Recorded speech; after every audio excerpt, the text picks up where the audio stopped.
I want to move to that last question about who do you think I should invite next? Yeah, so yeah, there's two people that come to mind. So the one is just she was a colleague of mine on Sagza. We collaborated with the who's Agile book in South Africa as well. So Suwilo, yeah. But yeah, she's a lovely human being. It's one of those people that just embodies that openness, the openness element and continuous learning element of that comes with agility. And it's something that I've always respected in her. And I've always learned from her. Again, just her presence and her calming attitude. And I think the only sad thing is we never actually got a chance to work together yet. So who knows where the Well, future may hold. you collaborated on the book in a sense, so but that's Right? I agree. Yeah. It's not the same thing as working, but it's kind of it's already a little part of And collaborating. we were on the Sagza community together, right? So we Yeah, we so organized the conference together, and that's always a fun time as well. Hi, today I'm talking with Suwilotitchi Chanda. We talked about how she rolled into Agile, how although she considers herself an introvert, in many cases she might be the first person to speak in her team. And we also talked about cultural differences between her culture and my Western culture. I'm Yves Hanul from Who's Agile. My pronouns are he and him. Welcome to my channel. You see a lot of Agilists around me on this screen. If you want to hear me interviewing, please click that subscribe button because these are the people that I've invited so far. If you think I'm missing people, let me know in the comments. And that like button, well, if you liked today's interview, don't forget to click it. hello, and with me I have oh, I forgot to how to pronounce your name, to ask for how to pronounce your name. Chanda, but Suwilo, is that how I should pronounce the full name, or you prefer Su? Actually, that's still only half of my name. I have an 11-letter name. It is Suwilotitchi, but to make life a little bit easier for everybody, I shorten it to Su or Suwilo. Suwilotitchi, that's the full name. Is that correct? Exactly. Yes. Okay. And we'll see if I can remember it during the rest of the interview, or if I'll just call you Sue or Sui. So we'll see about that. But I'm trying to ask also the full name, and usually I asked it in the introduction, but I forgot it. Um, so we started already a little bit, and I want to show people where we are. And I'm in Belgium, in Ghent, and for you will we will go to Zambia, and we'll go immediately to Kala, Kalulushi. That's how to pronounce it, if I'm correct. And that Yes. shows us Kalulushi. already a Kalulushi, and that shows us already a little bit on how we are. And I'm recording this from Belgium on Saturday, and it's 15:34 in the afternoon, so 3 o'clock in the afternoon, 3:34 in the afternoon. And what's the time on your side? It is 16:34, just an hour out. So we're just 1 hour difference, even though we're very kilometers and miles away from each other. So we've jumped right into that before introducing yourself. So tell us a little bit about who are you and what you want people to know about you. Okay, so as previously mentioned, I go by Sue, and professionally, I am a Scrum Master right now. I work with a couple of IT teams or solutioning teams, and I enjoy what I do, which is funny because I actually just fell into it accidentally. When I Mm. started working, I actually started as a um, Microsoft CRM consultant. So I was an intern and I was getting ready to be a consultant, being a BA, as well as doing some customizations for CRM out of the box. And I discovered that I hated it actually. So what happened was I actually started discovering my different strengths as well. As this was my first job, I wasn't really sure what I wanted to do. Well, the only thing that I was sure about is that I needed to make money and I needed an opportunity, and I was going to take every opportunity as, a chance to learn and to discover a bit more about myself. And that's exactly how everything happened. I was very fortunate to be working with a good bunch of leaders that, encouraged, discovering things that you're good at. So based off of my experience, it was recommended that I should try project management because that was what I was showing my strengths in, and I was very interested in doing that. Actually, researched the course, etc., and I was going to go to PMI to be this project administrator, and then the company decided they were going to go agile, and Mm. we had IQ Business come into the company actually to do some research as to why we wanted this change, what the environment was like, and that is how I got introduced. I actually joined the first agile team that we had as the BA, and then after a couple of months, the scrum master on the team left, and I was given the opportunity. And this was it was a while ago, 2014, 15. And after that, I never looked back. I had some, bumps along, my journey, but then that was that. And that's what I'm doing today. It's been an interesting journey, and that's what I enjoy doing. And apart from that, I am also one of the co-founders of our Agile support group here in Zambia, the first one, and hopefully not the only one, as Agile is really growing here in Zambia. It's just going to take us a little bit of time. Thank you for that. That's indeed a very nice trajectory, and I think recognizable for a lot of people that yeah, we tumble into a job thinking this is what we want to do, and then we discover maybe it's not really what I want to do, and look a little bit further. And if we're lucky, like you were, we have good leaders around us that discover it and that said, okay, maybe this is not the best thing, but let's find back together where we want to go, and so that is indeed very nice. So that brings me actually to that very first question. That is, what is something people usually don't know about you, but has influenced you in who you are? So it might come as a surprise, but I'm actually more of an introvert, and my teams would tell you that I am lying completely because I'm always the one that would be the first person to say what everybody else is thinking and afraid to say. And I'm Mm. always, very proactive within my teams. But I'm actually very introverted. I really enjoy my quiet time quite a bit. I'm not very social at all, which again is very weird because at work with my teams, I am very social. But when I get out of that environment, then the my favorite thing to do is actually get lost in a really good book of fiction. My mind tends to wander, and the different adventures and worlds and universes within those books, they really come real to me. So my imagination is very active in that sense, and that is what I love to do. So that introverted part, that tends to surprise people until they say, do you want to come to a get together? I'm like, not really. My quota of spending time with people has ended at this point in time. I need to charge. But yeah, that's usually surprises people. And then the other thing is that I have been an intern twice in my career. Reason being, I found that I really wanted to go into Scrum Mastery, and the place that I was at when I started, as I mentioned, actually decided that they were no longer going to pursue this agile journey, and I had to make Mm. a decision to actually potentially have a salary cut and start my career again from scratch. So I've actually I've restarted my career already, and I think my first career I started when I was 21, and then 4 years later I restarted again into my new career, which has led me to where I am right now.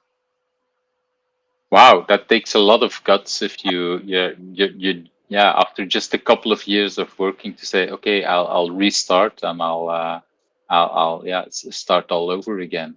I want to move a little bit back to that first answer, the being an introvert. When you say that at work you take on these challenges and you talk about these issues at work, So something that typically is people see that as extrovert. But for me, the big difference between introvert and extrovert is that as an introvert, doing this takes a lot of energy. And what I heard about you is that indeed going to parties and afterwards you're out of energy, so you don't have it. But I have a similar kind of thing. But for me, the strange thing is when I do this at work, I actually get a lot of energy out of that. But when I would do socializing with other people at other places, actually in most cases that would drain my energy. But at work, it gives me energy. So I'm kind of an what's called an ambivert. So I have kind of both parts. Is that for you completely different? So what I'm hearing is that even at work, you do all of these things, but they take so much energy that by the end of the day, you're like, okay, I need to recharge. Is this correct? Yes. So when I am in that moment, and because being a scrum master is something that I love to do, I find it easy to be proactive and tend to ask certain things. I think one of the beauties about being a scrum master is that it puts you in a position, or an agile coach, depending on what you're doing. It Mm, puts you in this position whereby you have almost a guiding role where you need to ask certain questions, get people, to answer and to think. And over the years it's gotten a little bit easier to get all of that, but as soon as my workday is done, I then realize just how much energy it takes for me to be in that position, to share, to ask, to participate, to collaborate, and to give as much energy as the team is giving me, as well. So when I'm in that moment, I find that energy. The moment that is done, whether that be 4 p.m. or 6 p.m., and then it's almost as if all of this energy that you didn't realize you had, it just instantly gets drained away, because now there's nobody that you have to share it with, per se. mm, So it's like, I think all sorts of interaction. I think it does come a little bit from the fact that I was a really, really shy child. I would always hold on to my mom's leg as a small child, and I would spend a lot of time with, my mom, because she comforted me. That was my comfort. That's mm, my mom, and I was free to be myself around her, and she knew her child was shy. So I grew up very shy, and then I had this challenge whereby, because my family moved quite a bit, I ended up being the new girl in school so many times.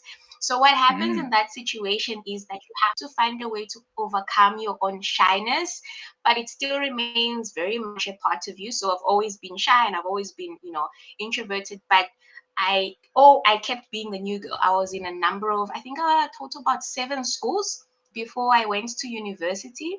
And you're always being introduced in front of the class. Oh, this person has joined. And then the other challenge that I had in that was I tended to be the youngest person in the class as well. So I had this option to either stay in my bubble or to get out of it, because my environment was constantly changing. And even though in the space that we're in, we're always talking about how change is difficult, and it really is, but as humans, we're very resilient, in that I ended up having to change and adapt due to circumstance. And then it became inherent in me that I've actually found that whole adaptiveness coming in. And I think that's what happens as well within my teams. I adapt to the person or the personality that I need to have within my teams. And then when you remove that equation with the teams there, then I go back into the person who I really am without those teams as well.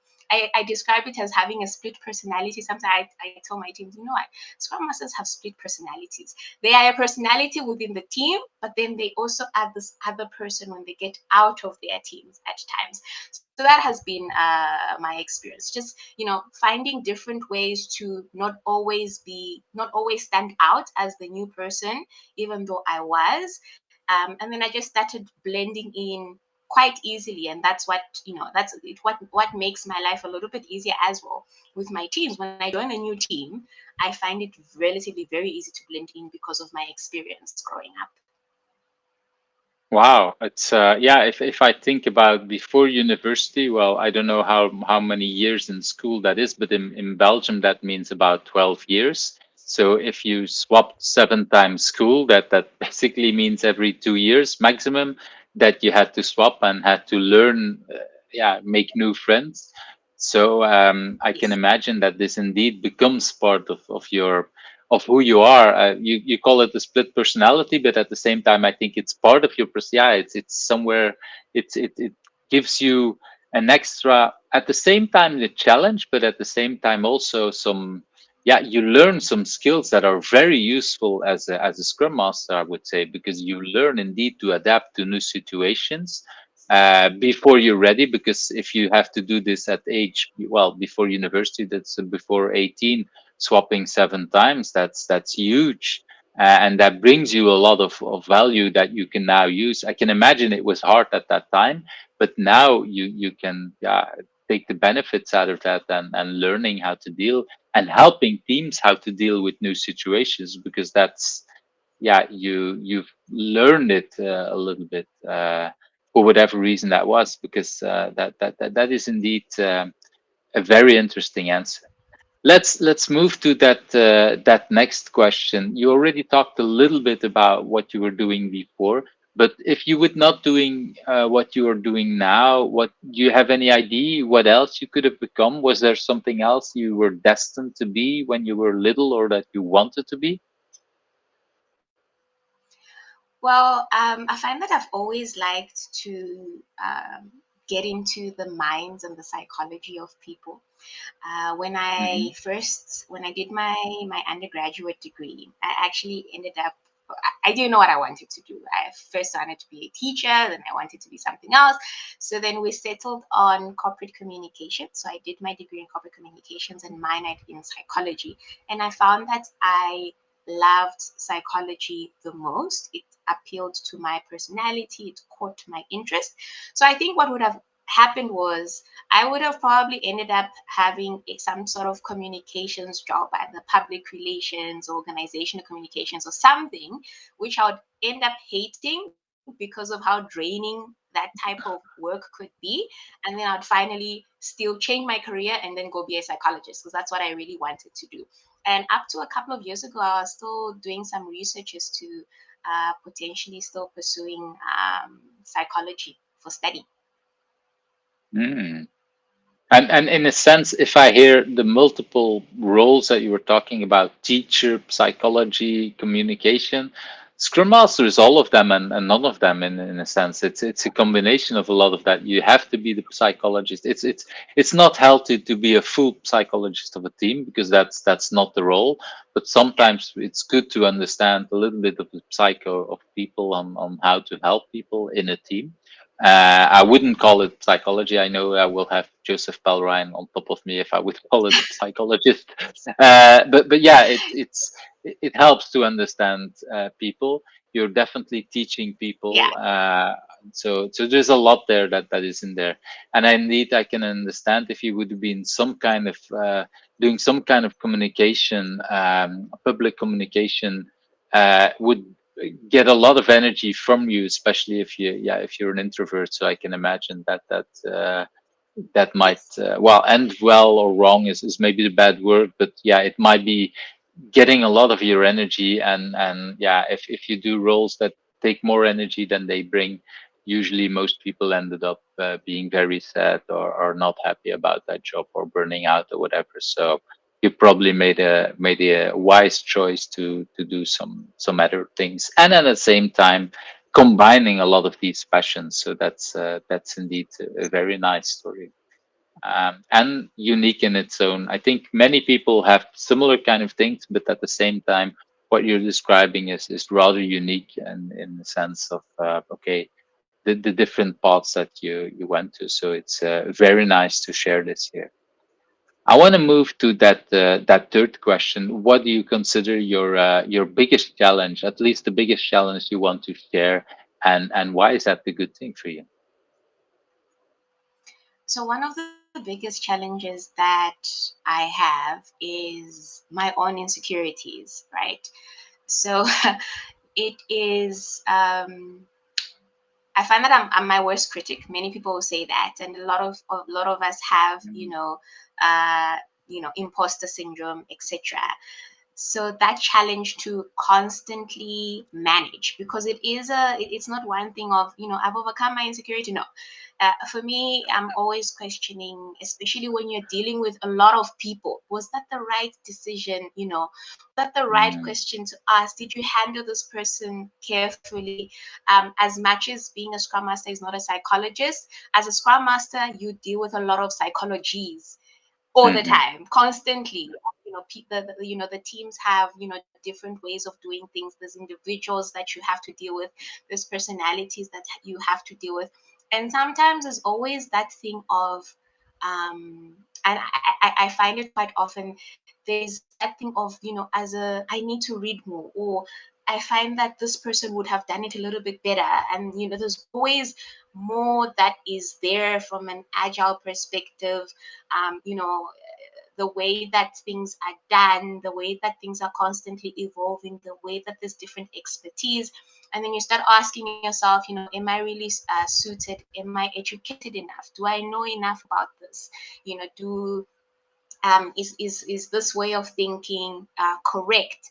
And that tendency that I have to constantly second guess myself, that's my biggest insecurity, and it's my biggest challenge, and it involves me having to, address that, making a conscious effort, intent to address that constantly, and not really trying to overthink or sweating the small stuff. That for me, I find is the biggest challenge. But the nice thing about it as well is, because I second guess, if I look at it from a positive perspective, what it mhm, allows me to do is to be a bit more self-aware of myself as an individual. If mm, there's any psychology that a scrum master needs to master, it's their own psychology, and understanding where my own unconscious bias may lie. I know that, even though I'm known for speaking, I'm known for having an opinion, I am also not inflexible in my opinion. mm. I always try to ensure that I can share my opinion, but I'm also open to hear a different opinion and be ready to change that opinion if need be. So that's the positive part about it. It teaches me to be a bit more self-aware about myself, constantly questioning, and also admitting where I might have gone wrong, because I took a moment to think about it, and then trying to then adapt or change that or do better next time. I really like that answer because indeed, agile is about improving ourselves, and agile is about working better. And it's I think a lot of people that I'm talking here, and but also that I think just many people have indeed a tendency to second guess and then feel bad about and kind of beating ourselves up, like, okay, this was the wrong decision. And for me, at least, agile helped me to say, okay, this was maybe not the good thing or the best thing. I now see I could have done something better. Let's try to do it better next time. And so it gives me an opportunity next sprint, next week, whatever. Even with these interviews, I know things that I could have done better in previous interviews. So now it's like, okay, now I can do better. And it kind of helps me to stop. Well, I don't think I beat myself really up to it as I see some other people, but still at some points it was like, yeah, okay. And that's what I'm hearing that brings you as well, is that you thanks to agile you can learn something and then reflect on it and do something else next time. That's a little bit what I'm hearing. Is this correct? Yes, that's correct. Okay, so that indeed, yeah, that I recognize it with many other people. So hopefully that helps a lot of others. That because it's for me, it's so nice if people want to share these kind of personal stories, because indeed so many people have that. When I'm coaching, I assume you have the same thing. We meet people who have a similar kind of challenge, and they sometimes don't seem to see that because both of us, we might be public, we might be helping a team, and they might just look at that good side, but there is always that internal critic, there is always that imposter syndrome that can pop up, and they don't always see that. And by having conversations this open here, it shows us, oh, not just me, also Sue, also Eve, they have these kind of tendencies. So it's nice to share that. I hear a lot of passion here, and that brings me for me to that next question is that what drives you? I feel a lot of passion to help people. Do you know where that drive is coming from? I think that it comes from wanting to nurture people. I'm the firstborn, so that there was no Mm, choice. I have two younger siblings, and I'm the only girl.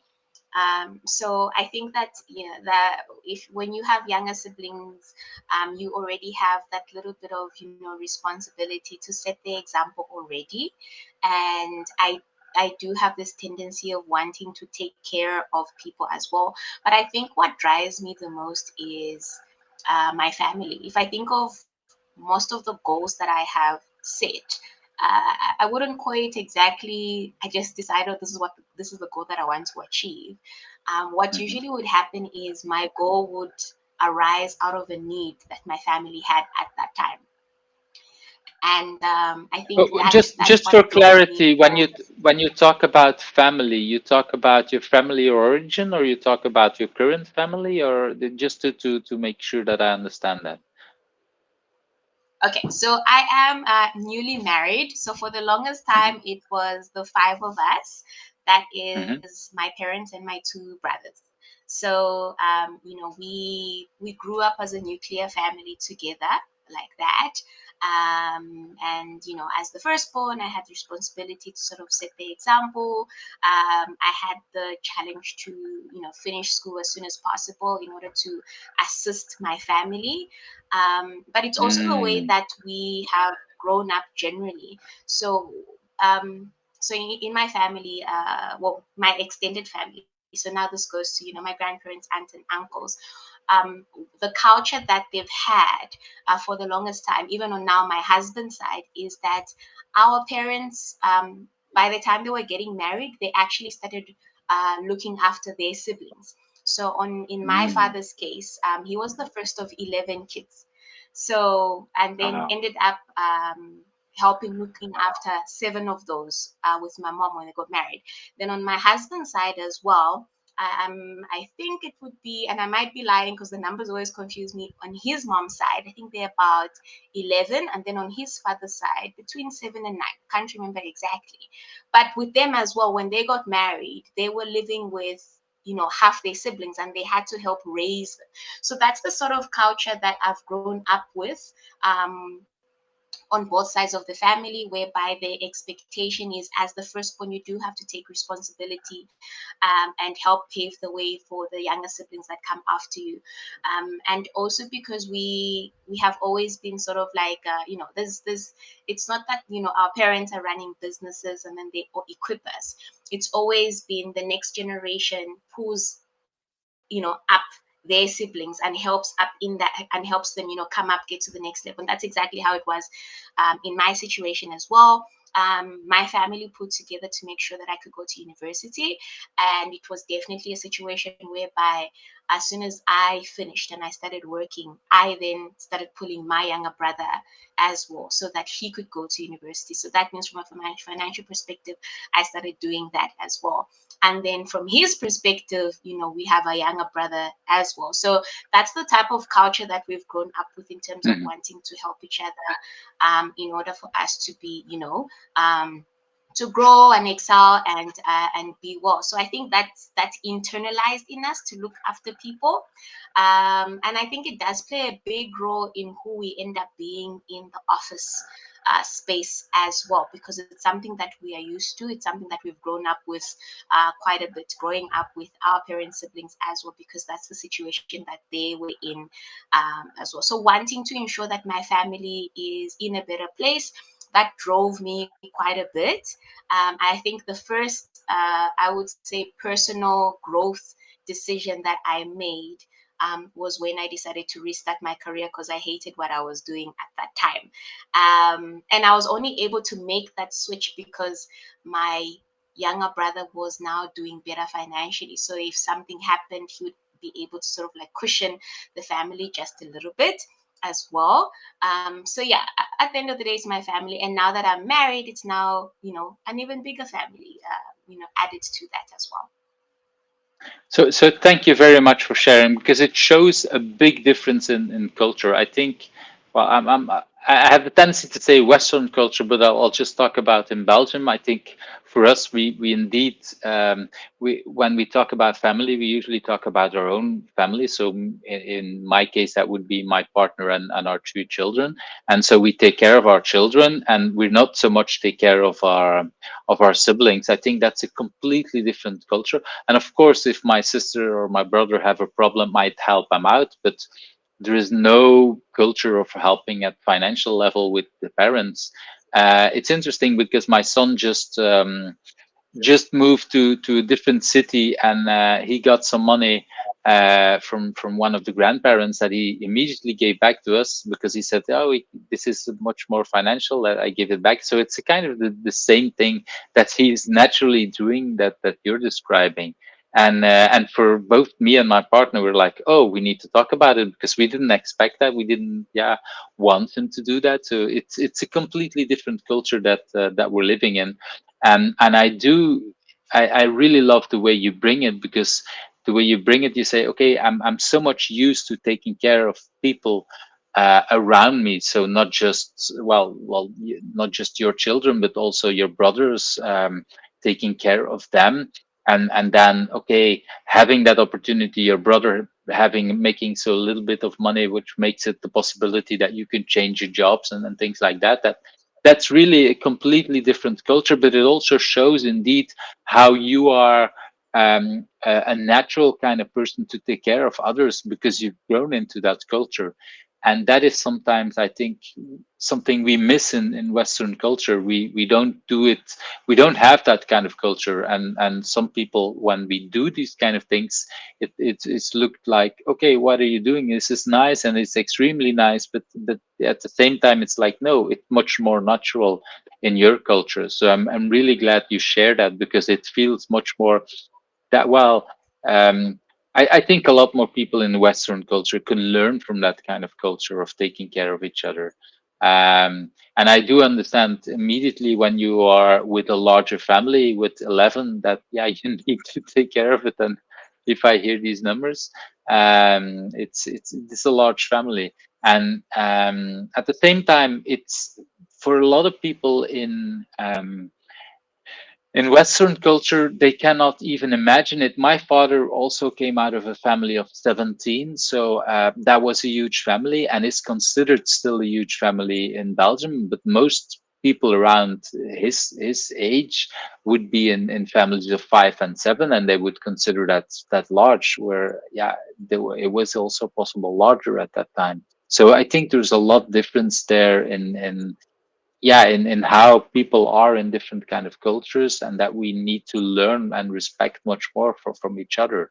um, and I think in Western culture, not enough is looked at African cultures as how could we learn from these cultures, and definitely the caring for each other and growing.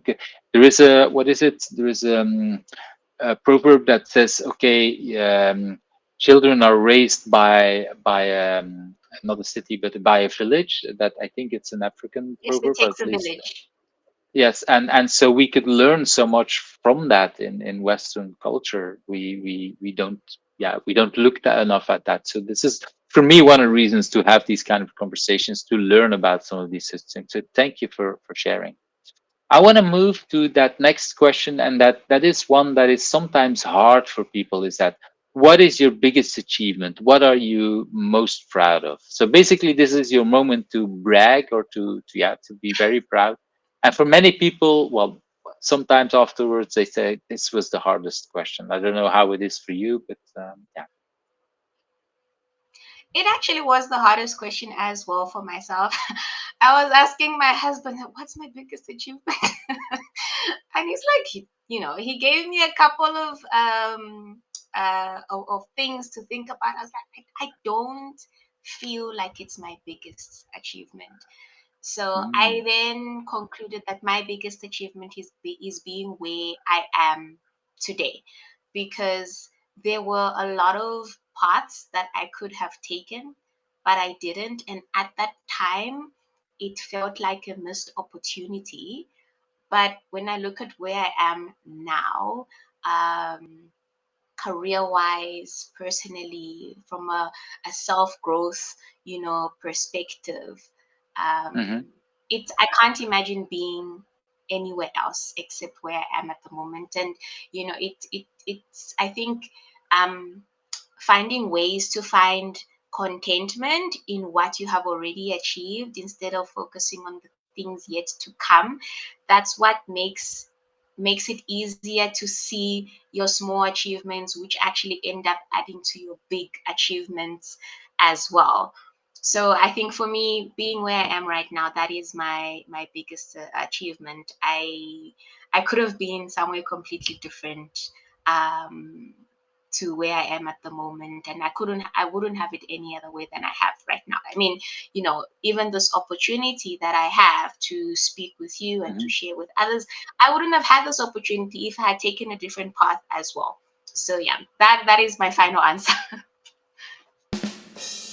I think that's a lovely answer to hear indeed, people. And I also like how you attack the question in the sense that you were not sure, so you asked your partner to ask, okay, what is, and I think that's very smart. Sometimes we need someone else to talk to us, and then still, even at that moment, to say, no, I can do better. I have a better answer. So that's, I really like how you do that. Because asking for help is very powerful, and sometimes we don't see our achievements, and when you hear someone feeding that back, it tells you a lot. And then immediately, well, I don't know if it's immediately, but you come to the conclusion, well, no, actually, there is something even more important. I assume it was also inspired by the answers of your partner. But I really like how Definitely. you do that. And because it shows that even if there is a hard answer, that you look a little bit, you look for help, you ask people around, and that's I find that very, very smart. Uh, it's not because I ask these questions to you that you have to come up with the best answer for yourself. You can ask people, because these are personal questions. And sometimes the people around us know us a little more than we are, and they might help us to put on the right path for the correct answers. So that is a very nice way of dealing with these kind of things. So thank you for not just sharing the answer, but also how you came up with that answer, because that is again a nice inspiration for a lot of people, and that's also part of who you are. So that shows it as well. So thank you. Let's move to that next question. Do you have a personal agility tip to share with us? Mm, I had to think about this as well. Hmm. I think the easiest thing for me to say is embrace change and don't be afraid to experiment a little bit, and be okay to divorce your opinion, because sometimes your opinion isn't actually how it is, and it makes it, having very strong opinions sometimes, I find personally, makes it harder to grow, and that doesn't make it agile at all. But being able to divorce yourself from your opinion and embracing change and embracing, different things, being open to different possibilities to enable yourself to embrace different changes, I think that's very important, as well as asking yourself the so what question. And this comes from when I was in grade 9 or ninth grade. I had an economics teacher, and the way that he used to explain, economics and how it's supposed to work and what he's expecting us from our exams. Each time we said something, he would say to us, "So what?" He doesn't really care about your first statement. What he wants to understand is, what does that mean? What is the Mm-hmm. implication? What's the impact? And for me, that's something that I tend to ask myself quite a bit when something happens, because what I find that is, in the past, when you don't ask that question, you tend to sort of like, oh, this has happened. Then you like, okay, then you focus on that. It might be a negative thing, it might be a positive thing, but it stops you from moving on unless you say to yourself, okay, so what? What does that mean? What next? And that keeps me going and keeps my mind going. It helps me grow. It challenges me because I always want to know, so what? what does this mean? What's the impact? What direction do I go from here? And sometimes the direction means, okay, just wait a minute and just stay still for a bit and just observe. And that's still, an action, that is a conscious Mm. action to do something. So I really, I've taken that with, I think I was 12 when I was in his class, and he explained all of that. And that has carried me through now. And I'm now 29 and still applying what he said then when I had no idea what agility is all about. So, yeah, that's so what is always important to me, because that enables me to be agile in my mindset, in the decisions that I make, and also in different challenges and changes that I go through. It sounds like you learned about agility indeed at age 12, because that's such a powerful question to not just, okay, you have an opinion, and then, okay, explain it a little bit. What does that mean? What's the message? What does, yeah, could you change it? Um, I have a friend of mine that states a phrase that you reminded me about. He says, "I have very strong opinions, but they're weakly held." And I'm like, yeah, I kind of understand that. I have a very big ego. I have strong opinions, but if you come up with good ideas, and if you can change my mind, it is important. And I've learned in the beginning, I felt bad about having strong opinions, but I've learned the better I hear and defend my opinions, the better I get also challenges for other people. The big thing to do there is make sure to listen to the other's opinions, and that's a little bit what I hear about you. That so what question makes you really think, just even for yourself, what's the message behind any idea I have, and I really like that. It's yeah, okay, maybe it was a hard question for you to think about, but this answer is really very wonderful, because it shows indeed how important that is.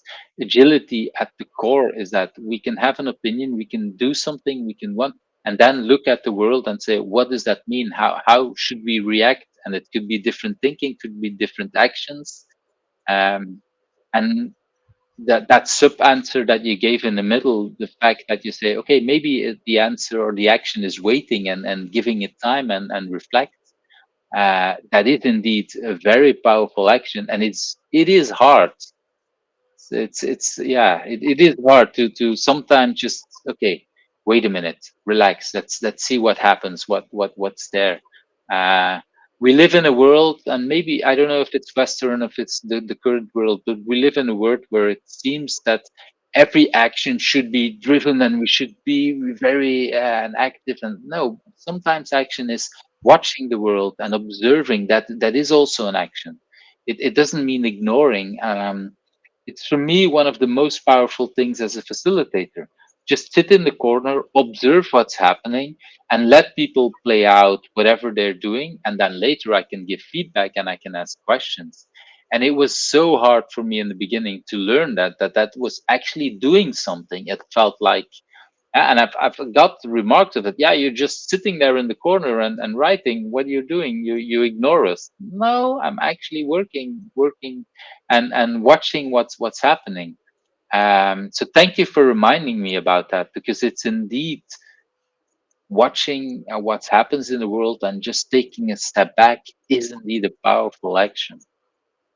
So that's very powerful. Thank you for sharing it. Let's move to that next question. What have you learned about remote working? And I don't know if you did some remote working before COVID, but I think definitely most of us have been working remotely the last 2, 3 years. So, do you have any tip to share with us about that? Before COVID, I had been working with a team that was Mhm. partly based in Joburg and partly based in Cape Town for almost a year prior to that. But before joining that team, I was one of those people that thought, how can a scrum master work from home? It doesn't make sense. Mm. I don't even know how you're managing to do that. Like, how are you being effective, right? Mhm. And that's actually an interesting point, because I find that as a new Scrum Master, you tend to be very by the book, which makes you very judgmental of other scrum masters, other more experienced scrum masters, because you find that the more experienced scrum masters and agile coaches actually are a lot more flexible in their approaches than when you start off and you learn everything by the book. At least that has been my experience as well as my Hmm. observation. So you tend to be a little bit judgy, to be honest, at the moment when you start. But then I got to join this team whereby I was going to the office to work with some of the team, but the other half of the team was in Cape Town. And then once COVID hit, we were actually very fortunate because we were already in this, way of working remotely. We had all our meetings online even prior to COVID, so it was very easy for us to switch. And now I can't imagine working any other way. And not because it suits me, because I love working from home. I didn't think that I would ever say those words, but I love it. It gives me the type of flexibility that I didn't know I wanted or needed, but it's something that I really feel is important, that I want to hold on to, especially when it comes to, you know, my family, spending time with my family. I am newly married, growing that relationship and doing general things around the house. I know I'm not going to have to, spend 2 hours traveling home only to, be exhausted and not have, any energy to speak to anybody either. It's given me lots of flexibility and opportunities to do different things that I previously did not, have time to, because in my mind, the way I grew up is when you start working, you go to the office and then you come back. And that was what was expected. But then this new way came in, and as humans tend to do, even though sometimes they make it seem as if it's so difficult, humans adapt. So I love remote working.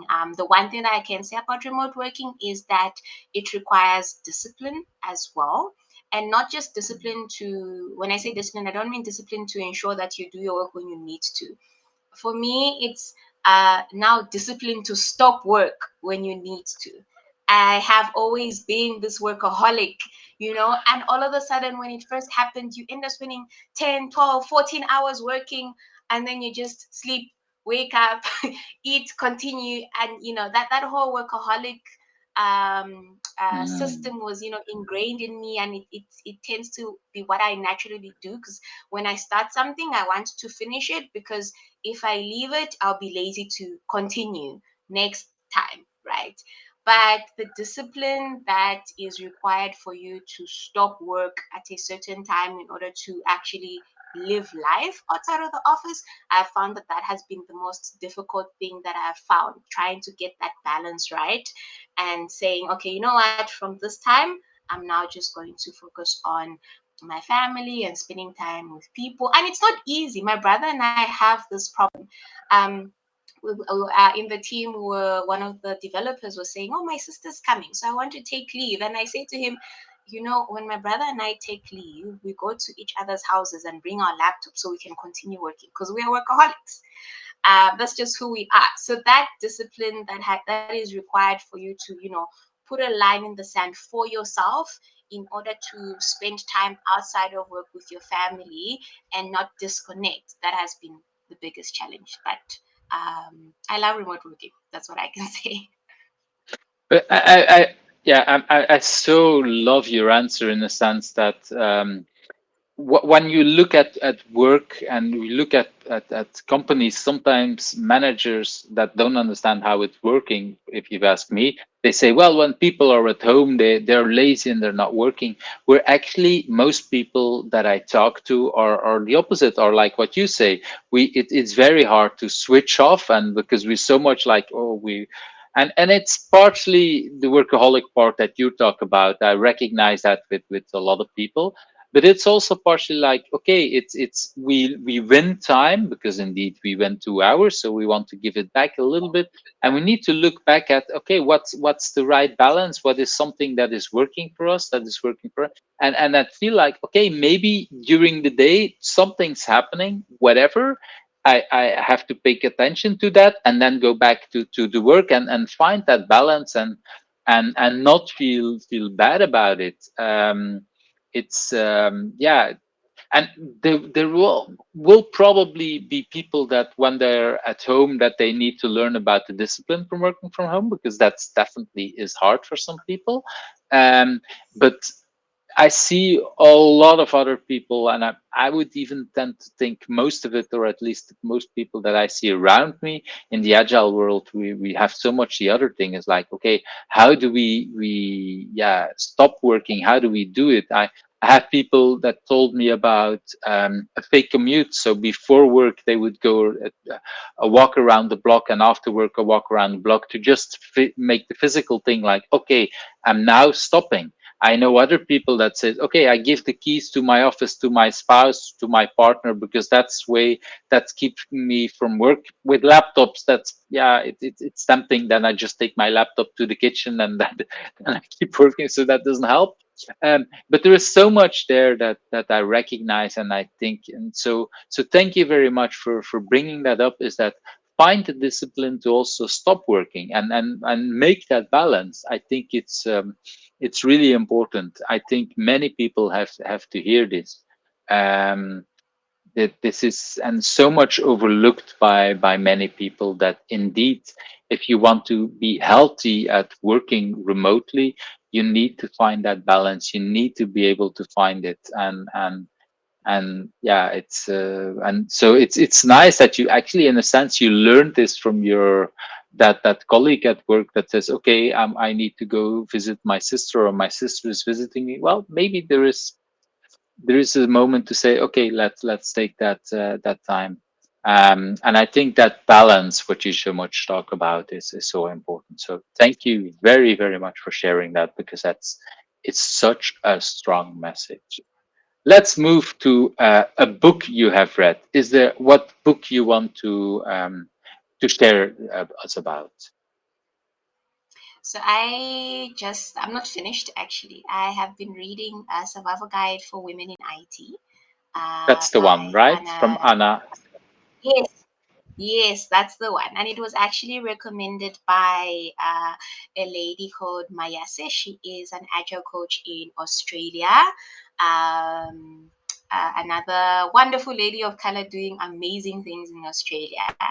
And it was free on Kindle, and she shared it with us. Like, no, read this book, it's full of experiences. And it was interesting to read the book because I I would say that I've been privileged to grow within organizations that have helped me find my feet and also provided opportunities. When I read the book, Hmm. I didn't realize just how other women have so many challenges because they are women of color, especially in IT. That was It's known for being a male dominated world, and that it's been giving me different perspectives as to what people have been going through. There's also some some tongue-in-cheek tips on how to do certain things. And at one point I felt like, I don't completely agree with this, but then I thought to myself, but that's because my experience has been different. I haven't been given the Hmm. opportunity to experience it the way that all of these people have experienced, and that has shaped the way that they have built their different careers, and now they're sharing those tips and tricks with different women who are going through similar situations. So it made me acknowledge the privilege that I've had in working with different males in the IT space that have actually helped me grow and get to the next level. If I think back to um, just my previous manager, Ashley Sting, constantly helping me get to the next level, letting me know about, different opportunities, helping me, make decisions when I was stuck. Then now I have a female manager I have female managers now who are also, amazing as well. But I guess I've been privileged to work with male managers that have wanted to embrace, females in the workplace. But yeah, it's been really interesting reading about the different experiences and there's different things that I've learned. One of the biggest things I think I've learned that I've internalized from that book is there's a part that talks about know your enemy. and Mm. your biggest enemy is yourself. And that's 100% Mm. true. I mean, from what I've said about, your own insecurities as a woman, your own challenges, or be feeling as if you are inadequate, or sometimes you feel like somebody else can do a better job. You do tend to find that your biggest enemy tends to be yourself. So finding ways to acknowledge that and finding different ways to tackle your own issues, so that you stop being your own enemy, being able to speak out. And it's a challenge for I'm not so sure in the Western world, but here in Africa, generally, from a female perspective, we tend to, not really speak up. We wait for the man to say something, which is Mm. not how I grew up, but it's how my aunts and my mother, my grandmother, that's how they grew up. So sometimes there was a little Mm. bit of friction because I like I said, I do have my strong opinions. So sometimes I tend to not want to say them at times, but when I grew up with my mom never shied away from letting me say, what was on my mind. And even in my Mm. family with my father and my brothers, I generally was free to say certain things. And then when you move me now into like a Zambian space, then I might seem, I might be regarded as being disrespectful, because I'm viewed in a lot of communities as somebody who should be looking to my husband to speak on my behalf, and he should be making all Mm. the decisions. So I'm very fortunate to be married to somebody who isn't like that. But the culture that we are in, um, it can be seen as disrespectful to be as opinionated, or to be I guess I could say it as, too strong at the end of the day. So yeah, so that's with that background and reading that book, it really gave me, different perspectives, because I thought it only happened, a lot more here in Africa. And I can't really speak for all of Africa. I can only speak to my two experiences, Zambia and South Africa, pretty much. But to see or to hear, different women in the Western world, talking about, the same thing, and, experiencing it much worse when they started, and still being able to, build their careers and wanting to help other women, that has been really encouraging and inspiring. It's yeah.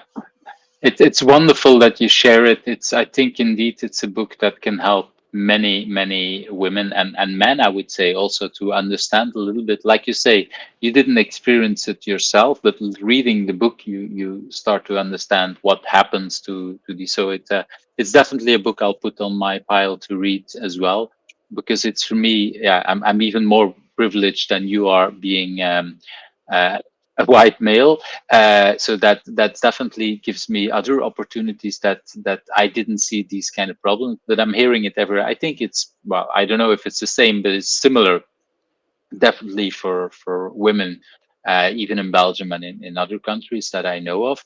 Um, the last part that you say, that you're considered that your man should speak for you. I don't think it was that, or it's that in Belgium, but even there, what was it? I just heard a couple of months ago that when at the moment that my mother was marrying my father, she was not allowed to have her own bank account, and that's like the 70s. So that's, yeah, that's less than 50 years ago that was changed, and that's like insane. Um, it just made me realize that my mother didn't change her name when she got married, and I know that she kind of explained it to me when, I don't know, when I was 10 or something. And it only dawned on me like recently that at that age, probably it was very strange that a woman didn't do it, because even now a lot of women are doing it. And I'm not against doing it, but it should be at least an option for women to think about it. And if they want to do it, they do it for whatever reason they want to do it. Um, but I think in the 70s, when my parents were getting married, that it was not considered normal to do that. And that's insane how, yeah, just 50 years ago, that is how the world is changing. And indeed, sometimes people are asked, and at work I see this a lot, and it's very hard for me because I have an ego, I have a lot of things to say, and I'm pretty sure I have already spoken over women in meetings where I realize I don't want to do that, but it's very, yeah, men will just keep talking, and women will just shut up, and I have to really make sure that, okay, I interrupted you, what do you say, sorry, and to make sure that we make room for women to do that, and for new people in general, but I think women even more in particular. So thank you for sharing that book, because I think it might be a very interesting book to share and for people to read, and like I said, not just women but also men, to understand some of the problems that you're facing, or that some people are facing. I want to move to what I heard is, well, I talked already about a hard question, but I think this is for me one of the most interesting, and for some people a harder question also, is that what question do you think I should also ask you? Is there something that I didn't ask that you really want to talk about? Hmm. When I thought about this question, I started thinking about some of the challenges that I've had in my working career. And I find that I've had the toughest challenges working with women, unfortunately, as well. And I Mm, do think that at times it's a symptom of, the struggles that they have been through, that makes them react in a certain way. So I thought that, it's just important for, as a woman in the workplace, you don't have to be best friends with everybody, right? But it's just important to ensure that, as because we are already having different challenges in the workplace, don't be another challenge for another mm, woman in the workplace. So I think that's just important, um, for women out there, because if I think of, the negative experiences that I've had, it's really been with women, and I've really had one negative experience with a gentleman at that time, which was just very stressful at that moment. But again, it was other gentlemen that also stuck up for me in that type of situation. But yeah, I do feel like at times, because women are maybe have gone through certain negative experiences, it tends to affect the way that they associate with other women.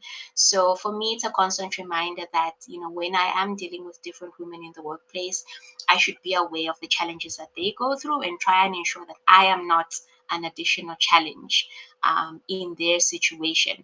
I don't have to be best friends with everybody, but I don't have a reason to make anybody else's life difficult. I mean, if I'm not making a man's life difficult at work, why would I make a woman's life difficult at work? So I think it's just something that as women we just need to remember. Yeah.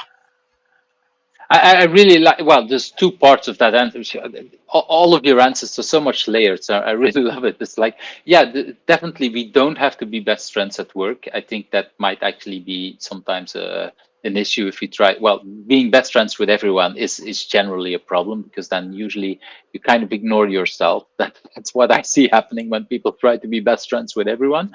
So that's definitely an important part of it, but not being best friends doesn't mean that you need to be enemies with it. And somehow a lot of people seem to have the tendencies to say, okay, we have to fight for every, and no, I think the pie can actually grow if we work and we collaborate together, for a lot of things. I in the agile world, I've had some challenges to some people, both men and women, like trying to, yeah, fight for whatever position. And I'm like, no, I much rather prefer to collaborate. And if at some point I'm like, maybe I'm not the best person for this job, I might give it to a friend, or not even a friend, to someone that I think is better, and not being indeed that extra challenge on top of it. um I think it's tempting for a lot of people to yeah, whatever, keep fighting. And I so much like that you pointed back to the challenges that people have. We all have challenges. Well, the last 2 years have been challenging for a lot of us. If it's either for work, if it's for health reasons, if it's because we don't see any friends or whatever, it's, I think most of us, we had a really hard time the last 2 3 years. all of us for different kind of reasons, and we don't need to put extra challenges on top of it. We need much more empathy, I would say, for the challenges that people have, even if we don't understand that, and if they don't even want to talk about these challenges, that's fine as well. But we all just understanding that people have different challenges, and that we shouldn't just, yeah, put another challenge on top of that. That's really wonderful to share that. So that's it's maybe wasn't really a question, but it was so much, it's such a hard statement, that is really important to talk about. So thank you, Sue, because that's, yeah, it's a very nice layered answer that that touches me very, very much. So thank you. I want to move to well, another very interesting question is to ask, and talking about not challenging each other and helping each other. Who do you want to talk about? Is there any person that I think I should meet? Yes, so two ladies come to mind, and because we actually co-founded the Agile Support Group of Zambia together, and we did it all without meeting each other physically. And Wow. that is Pendo Manjele and Chimunya. Yes. We did not like we the first time we met, we had already had 4 or 5 meetups already. Hmm. So it was really nice to meet them. The way that I met Chimunya especially is she was at the moment she's Zambian, and at that time that we met, or we virtually met, she was living in Ghana, and she was looking Mm. for Zambians who are scrum masters, and she happened to notice my name. I have a Zambian name. My parents are Zambian.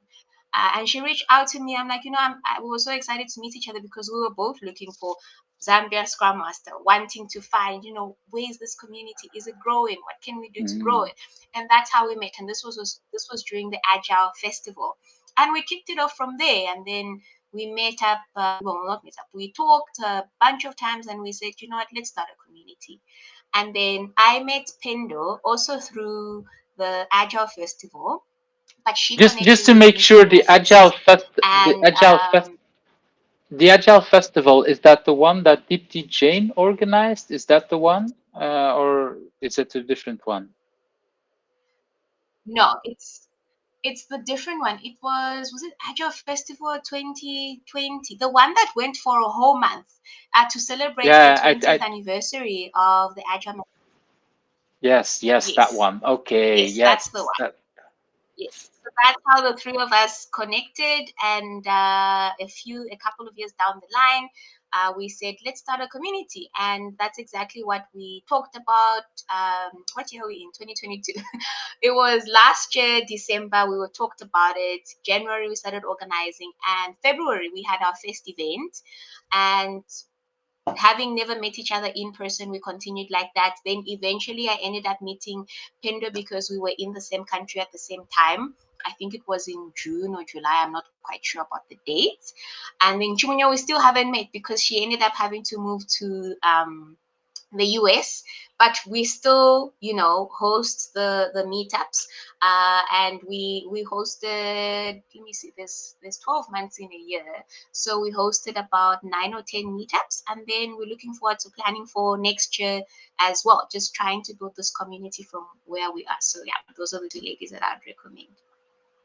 It's just a wonderful story, because in this is why I asked a little more about the Agile Festival, because that was kind of created as a way to celebrate what happened 20 years ago, but just seeing that that is used now as a start for completely new, well, completely new. You are already in the Agile world, but you hadn't met each other. So just having that, and having a larger or new kind of community and starting something new, it's just wonderful, because that shows also, which was something I was kind of hoping with the Agile Festival, that it would just not just be looking back and historical, but also just being part of the history and creating something new. So it's nice to see 2 years later that it's actually happening, and that things were moving forward. So that's is indeed very, very nice. So thank you for well, not just sharing that, but doing that, because that means you're part of that future that is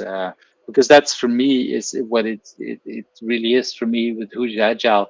I don't want to talk just with the people who started the Agile Manifesto and all these big names, but also about people who are now the current community and creating the things for the future. Because I do think that Agile is here to stay, even if it will be in a different form than it was 20 years ago. So thank you for this whole conversation. If people want to reach out to you, what would be a good way to connect with you? Definitely LinkedIn. So I'm on LinkedIn as Suwilo Chanda, and then we also have Is our this? I think agile. this is the link. Yes, I think if it's still working. Yes, that's the link. And then we also have our agile user support group that's also on LinkedIn, so it's connected to my profile. I think Pendo also has posted a story about how the community came to be there. So the three of Mhm. us are relatively active on LinkedIn, and that's the quickest way to get a hold of us. Thank you. I will try to put a link later in the show notes also to that community so that people can reach out to you and find you in a different way. So thank you very much for your time because it's been a wonderful conversation. Before we started, you said you were not sure about if you had answers to all these questions, but I can assure you that even if some of it were not pre thought of whatever, I really love the answers. It came just natural, very natural stories. I just loved all the answers. So thank you very much for your wisdom and well, yeah, just a big thank you. Thank you for the opportunity. It's not often that we tend to think about these things until somebody actually asks us. Then we're like, oh, okay, that's why I am where I am. Or that's, I think about this in that way. So yeah, thank you for the opportunity as well. You're welcome. And indeed, you're right. It's yeah, I was probably very inspired the moment I thought of these questions 10 years ago originally. And I'm still surprised how deep they go to the answers and how much it inspires people to think about themselves. So it's indeed very nice to see that it keeps working. So thank you very much. Thank you. Bye. Bye. Thank you for watching Who's Agile, where the stories of agilists come to life.